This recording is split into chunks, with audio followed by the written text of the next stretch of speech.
Welcome to Long Arm Wednesday. I'm Laura Lynn of the Mom and Pop Quilt Shop, and we're very happy to see you here today. Today we have a quilt on the long arm. We're not quilting it, we're just going to base stitch it, because the one who wants to quilt it wants to hand quilt it. So this is a great way for you to still take on that hand stitching project that you want to do, or tying, without having to deal with pins or needles or safety pins or anything else like that in regards to getting your long armor to do it. And if they're good long armor, they won't charge you very much. So, well, I've just chosen a thread that she's going to see, which is gold. And it is a lot of hand stitched and hand pieced hexagons here. You can see a little example here, and they're not all even because they were cut with a paper template like many moons ago. So they're sometimes they're a little bit pointier in ends and others. It's beautiful. It's a beautiful project. And then there's this beautiful little embroidery part here, hand stitch. And there's a few of those. There's 4, 5 or 6 or 7 of the ladies around here with the bonnets and the cute little shoes and everything else like that. And then the hexagons, the little flowers are in the other little blocks all the way around it. So we're kind of giving it a base stitch approximately 4 to 6 inches apart. We're going obviously horizontal at this point, and then I will come back and do the vertical. I may even just flip the quilt and do it a lot easier. It doesn't matter, but you know, it's getting done anyways.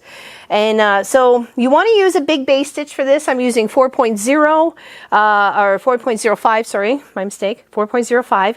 And I'm just kind of eyeballing it, giving it, you know, 4, 5 inches, stitching right at where the binding's going to go, holding on to my thread so they didn't get caught up in my belt here at all, locking it on the row, and then starting the stitch. So I'm going to come back over this way and this way just so it stays. It's not going to go anywhere. I don't want it coming undone on her as she's trying to flip and flop this quilt for, you know, a few weeks or a few months or however long it's going to take her.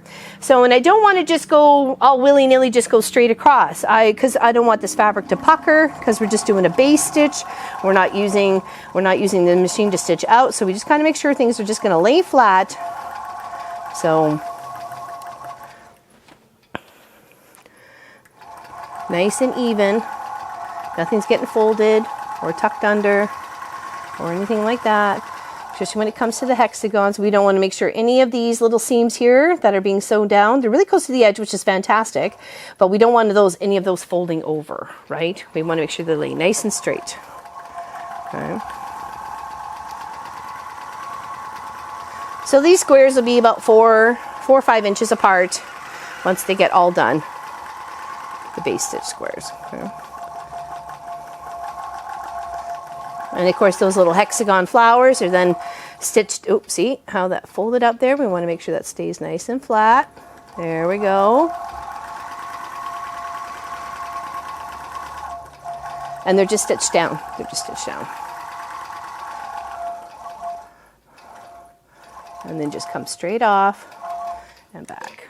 A couple little locking stitch, take it off the lock of the horizontal there, and then leave a tie.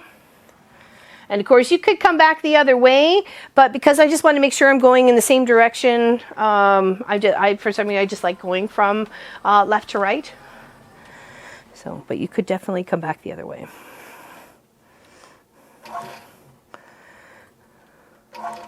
Locking it in.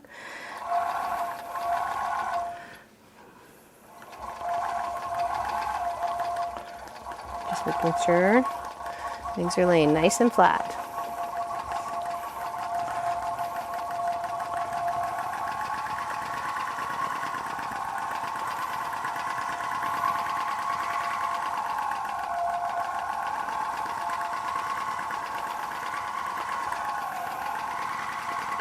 Look at those pretty little hexagons. All hand cut, all hand stitched together. See some of those little tiny little hand stitches right there. Such a beautiful keepsake. Now I know she's doing this for a young lady that we both know. And I will truly miss her smiley little face.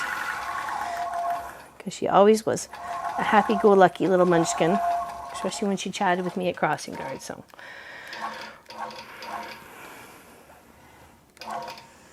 But now she goes to a different school, so her bus takes her somewhere else.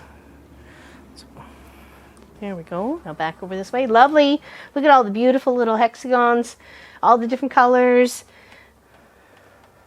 Beautiful flowers. So is this the flower that is made for Grandma's garden? Is that usually the one that they call it? Okay. Here. Good enough space apart. Okay, lay the threads down so they don't get caught up. And then just proceed. So we don't want anything getting puckered, nothing getting folded over. Just doing as nice and straight as possible. And then we'll come back and do the other way. But I haven't decided if I was going to take the quilt off first or just kind of work my way down each side in the space of the waltz throat space. So.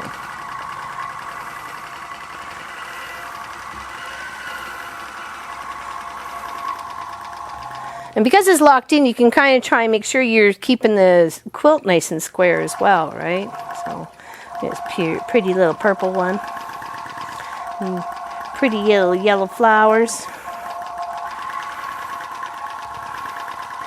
Love this fabric. I had that fabric on one of my niece's quilts. Okay, unlocked it. Belt position. Okay. I just like seeing everything. So pretty.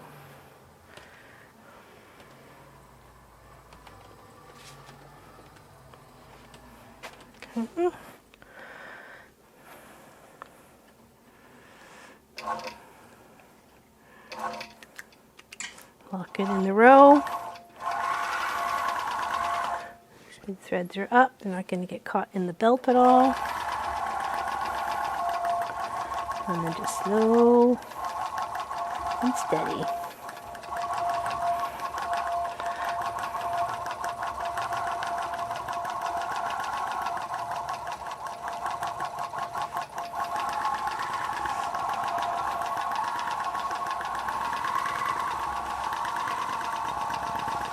I like this little circle one here with the colors in it. That's very pretty.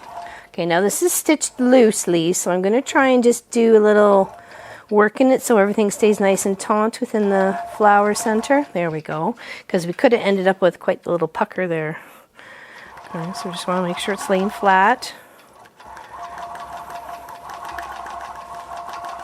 So when she goes to hand stitch, okay. Stop that. Come in here, clip that little thread. Okay, because we're going back over it. Okay, so that's not there anymore. Hold that taut and drag it over. There we go. Good, good, good. And then slowly.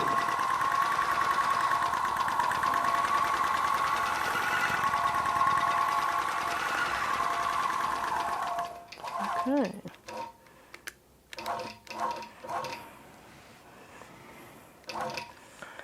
And I just work my way down the quilt. I unclamp the sides here, and then I'm going to roll it a little bit more, and then work, 3 or 4 rows, whatever I can get in, until this quilt is all finished. Okay. Loosen the bottom, roll with the top. Scrolling up, there we go. You can see some beautiful purple ones there. Okay. Make sure it lays taut. It's got some beautiful neutral backing to it. It's like a beigey tan color. It's quite pretty. And I think whatever thread, whether it be a colored thread or anything else, would look absolutely gorgeous on the back side of it. Okay. And since it's on the base stitch, we don't have to worry about changing it. We just want to make sure we're, again, not getting the fabric puckered. And line things up. There we go.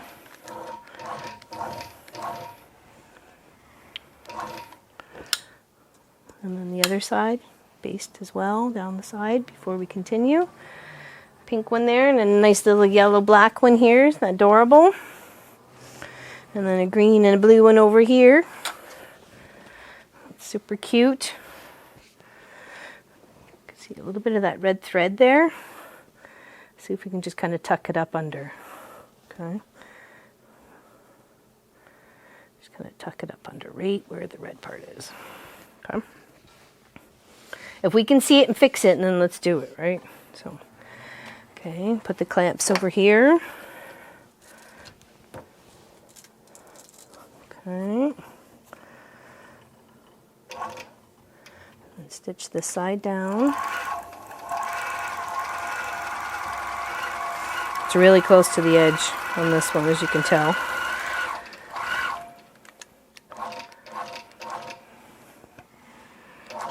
And then we just continue on, okay? And that's how I'm going to get this beautiful quilt all basted up, for sure. Very nice. Looks good, looks good, looks good. And it makes it so much easier for someone who wants to hand stitch to accomplish it with just, you know, some base stitches. Like I said, and if there's a little lump in the, is it the backing? Oh, it's the backing. Okay. I was like, what's going on? Just want to make sure we're not putting any lumps in it. No. All right, thank you everybody for watching, liking, and subscribing. We greatly appreciate it here at the Mom and Pop Quilt Shop. And hopefully this little project maybe inspired you to take on this little hexagon flower project. Hopefully you got a cutter or it's for pre-cut. Take care everybody. Big hugs. We'll see you soon. We'll see you Friday at 1 p.m. Eastern.